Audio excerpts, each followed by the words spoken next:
Se cade Venezia cade tutta la crocieristica dell'Adriatico, per cui qui si sta scherzando veramente col fuoco. È duro il presidente di Venezia Terminal Passeggeri VTP Sandro Trevisanato. Il passare del tempo e l'indecisione del governo stanno danneggiando l'attività crocieristica, in particolare la limitazione posta dal decreto Clini-Passera all'accesso a navi superiori a 96.000 tonnellate per il 2015.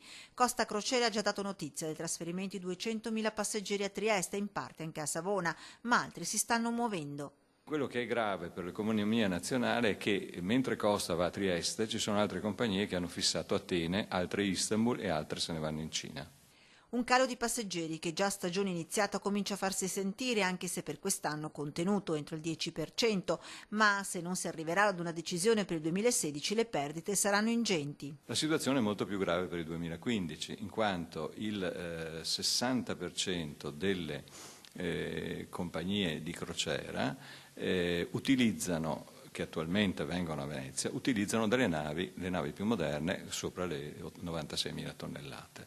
Per cui dovendo per il 2015 ridurre questo tonnellaggio, noi perderemo più di 1 milione di passeggeri. A questo si deve aggiungere la messa a rischio dell'occupazione, 4.500 gli addetti più l'indotto, creando una situazione paradossale. Nel momento in cui non dovessero attraccare navi che oggi arrivano, è chiaro, vuol dire mettere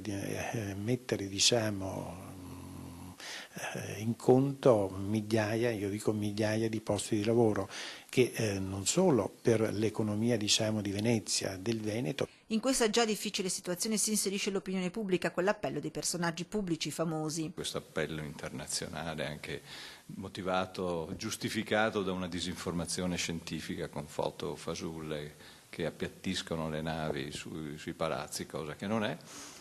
A seguire il contrappello dei lavoratori con i quali chiedono un intervento specifico. Che si dia la possibilità a far sì che dal 1° gennaio le navi possano ancora accedere finché non si trova l'alternativa dello scavo del canale.